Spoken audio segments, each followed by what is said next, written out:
Manood,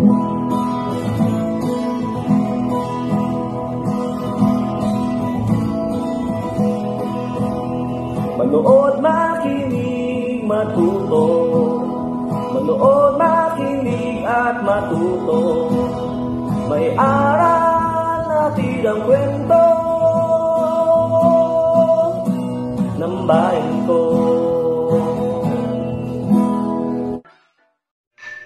Magandang araw! Isang bagong paglalakbay na naman mula sa kaba ng mga kwento ng bayan ko ang ating pagsasaluhan ngayon. Ako nga pala si Teacher Chippy at ako naman si Teacher Jason na maghahatid sa inyo ng isang kwentong kapupulutan ng aral. Ang babasahin namin ngayon ay isang kwento na ang mga karakter ay sina Bella, ang mapagmahal na aso na alaga ng isang guro, at si Mingming, ang pusang naghahanap ng pagmamahal ng mga kaibigan. Magkakakilala ang dalawa sa hindi inaasahang pagkakataon. Magugustuhan kaya nila ang isa't isa? Magkasundo kaya ang dalawa? Alamin natin ito sa kwentong pinamagatang Sina Bella at Mingming. Isinulat ito ni Binina M. Ramos mula sa Dibisyon ng Bulacan at iginuhit naman ni na Anthony M. Ramos at Kathleen D. Kulanta na kaparehong dibisyon. Binigyang buhay naman ito sa anyo ng audiobook ng inyong lingkod, GPS Riego at Mark Jason L. Riego mula sa Dibisyon ng Occidental Mindoro. Handa na ba kayong maglakbay sa kaba ng mga kwento ng bayan ko? Halina't makinig! Sina Bella at Mingming. Siya si Bella, ang pinakamamahal na alaga ni Ginang Ramos. Mabait na aso si Bella. Bella, Bella, kain na! Tawag ni Ginang Ramos. Mabilis na tumakbo, papalapit si Bella. Heto na po ako, masayang tahol ni Bella. Pumapasok sa paaralan si Ginang Ramos. Naiiwan si Bella na mag-isa sa bahay. Paalam, Bella, wika ni Ginang Ramos habang papalabas ng pinto. Ingat po kayo, sagot ni Bella. Pumunta si Bella sa likod bahay para diligan ang mga alagang bulaklak at halaman ng kanyang amo. Magandang umaga sa inyo, kanta ni Bella sa mga bulaklak. Sa di kalayuan, si Mingming ay tumatakbo palayo sa grupo ng mga pusa. Alis, alis, ayaw namin sa'yo, ang pangit mo! Sigaw nila kay Mingming habang hinahabol siya. Gusto ko lang kayo maging kaibigan, naluluhang wika ni Mingming. Ayaw namin sa'yo, huwag ka nang babalik sa lugar namin. Banta ng mga pusa. Napunta si Mingming sa isang madilim na kalye. Naiwan si Mingming na umiiyak. Bakit tayo nila akong maging kaibigan? Naluluhan niyang tanong sa sarili. Nakita niya ang isang kahon.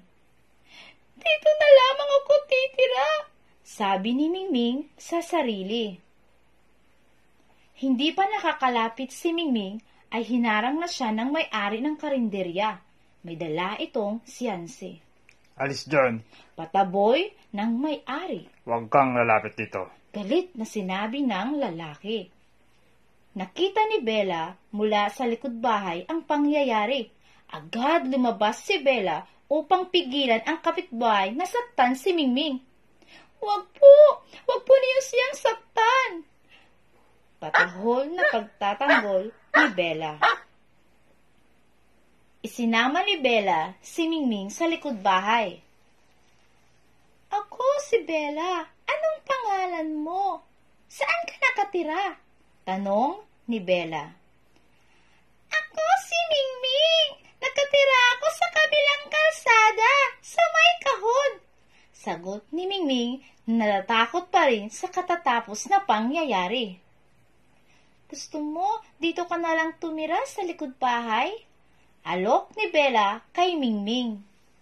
Nakakahiya naman sa'yo, sagot ni Mingming. Magkaibigan na tayo. Ang magkaibigan ay nagtutulungan. Pilit ni Bella kay Mingming. Sige, kung walang magagalit. Nakangiting sagot ni Mingming. Kinagabihan, pagkatapos kumain, kinuha niya ang natirang isda at dinala ito sa likod bahay. Bella, saan mo dadalhin yan? Bawal kang kumain ng isda. Matitinik ka! Wika ni Ginang Ramos habang hinahabol si Bella. Ibinaba ni Bella ang bitbit na isda sa harap ni Mingming. Sino siya? Tanong ni Ginang Ramos kay Bella. Siya po si Mingming, ang aking bagong kaibigan. Patahol na sagot ni Bella. Bago mo pala siyang kaibigan, bakit dito mo siya patitirahin? Dapat sa loob ng bahay mo siya patuloyin. Nakangiting wika ni Ginang Ramos. Narinig mo yun, Mingming? Dito ka natitira. Magiging magkapatid na tayo. Masayang sabi ni Bella. Oo nga!